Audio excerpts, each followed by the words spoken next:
Every smile you trust hides a shadow you might not see. Some people near you wear masks, their words sweet, but their intentions sharp, cutting away at your light. You've felt it, haven't you? That quiet unease, like a whisper in your soul, warning you something's wrong, even as they call you friend. Their compliments feel heavy, laced with envy they'll never admit. Each interaction leaves you drained, questioning your worth. Yet you return, hoping for sincerity. Why do we cling to these connections? Deep down, we fear the loneliness of letting go, mistaking their presence for love, their control for care. Carl Jung spoke of the shadow, the darkness we bury within. Those who sabotage you project their own unhealed wounds, dimming your shine to soothe their pain. It's not random, this subtle betrayal. They choose you because your growth threatens their stagnation, your courage exposes their fear. You might excuse their behavior, blaming yourself for being too sensitive. But your intuition knows the truth. It's begging you to listen, to stop pretending. The hardest part isn't seeing their falseness, it's admitting you've allowed it, that a part of you craves the familiarity of their poison. You weren't born to shrink for their comfort. Yet somewhere along the way, you learned to prioritize their peace over your own. Maybe it was childhood, where love came with conditions. Or perhaps it's the guilt of setting boundaries, taught to us as selfishness. These people aren't your enemies in the loud, obvious way. Their weapon is silence, a passive aggression that chips away at your confidence. They'll call you lucky, ignoring your effort. They'll say you've changed, as if growth is a crime, not a triumph. Jung believed we attract what we haven't healed. These saboteurs mirror the parts of you that still doubt your right to shine. You're not paranoid for feeling their resentment. You're awake, and waking up is the first step to breaking free from their grip. But waking up isn't enough. Knowledge without action is just a story you tell yourself to stay comfortable.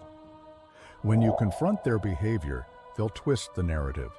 Suddenly, you're the cold one, the ungrateful one, for daring to protect your energy. This is their game, flipping the script to keep you tethered. They thrive on your guilt, your hesitation to seem unkind. You've been conditioned to endure, to call it strength. But enduring toxicity isn't noble. It's a slow surrender of your soul. Jung said the path to wholeness demands facing the darkness, not just theirs, but the darkness within you that lets them stay. What does their presence reveal about you? Perhaps a fear of being alone, or a belief you don't deserve better. You might think you're being kind by keeping them close. But kindness to others shouldn't mean cruelty to yourself. Their sabotage doesn't scream. It whispers. It's in the glance that judges, the advice that undermines, the support that stops short. Over time, these moments stack up. You doubt your choices, censor your voice, shrink to fit their version of you. Your body feels it first, a heaviness you can't explain. Anxiety creeps in, sadness lingers, all because your energy is leaking to them. Jung called human bonds energy exchanges. When you connect with someone who envies you, their darkness taints your field. You can rationalize their behavior, try to understand. But your spirit knows the cost, even if your mind resists. The day you see the pattern, everything shifts. The compliments, the criticism, the guilt, it all clicks into place. It's painful to admit someone you trusted betrays you, but that pain is also a doorway to freedom, if you're brave enough to walk through. Seeing the truth is only half the battle. Acting on it, setting boundaries, walking away, takes a courage you might not feel yet. They won't let go easily. Control is their currency. They'll accuse you of changing, of being too harsh, anything to pull you back. This is the test. Will you stand firm, or will you crumble under their manipulation, mistaking it for love? You don't owe them your light. Loyalty isn't servitude, and love doesn't demand you dim yourself.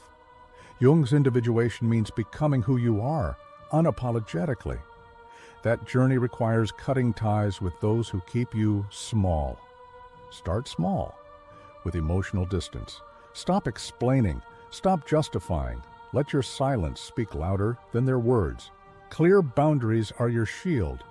You don't need to cut them out completely, but you must protect what's yours. Prepare for the loneliness that follows. It's heavy, but it's also where you'll find yourself again. In that quiet, you'll hear your own voice, the one that's been drowned out by their expectations, their envy. Leaving isn't just about them. It's about you. It's reclaiming the energy they've stolen, the identity they've warped. When you step away, their game collapses. Without you to project onto, they're forced to face their own shadows. Your absence is a mirror they can't ignore. It reveals their control as fear, their affection as chains. This isn't revenge, it's self-love. You're not punishing them, you're choosing yourself, maybe for the first time. The space they leave behind is a gift. It's room for growth, for relationships that lift you, for a life that feels like yours. But freedom isn't just walking away, it's what you build in their absence, the strength you cultivate in the quiet. You'll start to trust your intuition again. That inner voice, once silenced, will guide you to people who see your light and celebrate it. The world doesn't end when you let go. It begins, brighter and truer than you ever imagined. You're not alone in this struggle. Countless others are waking up, seeing the masks, and choosing their freedom. Your story matters because it's unfinished. Each step you take toward truth inspires someone else to do the same. What's the moment you realized someone was dimming your light? Share it below. Your truth might be the spark someone needs.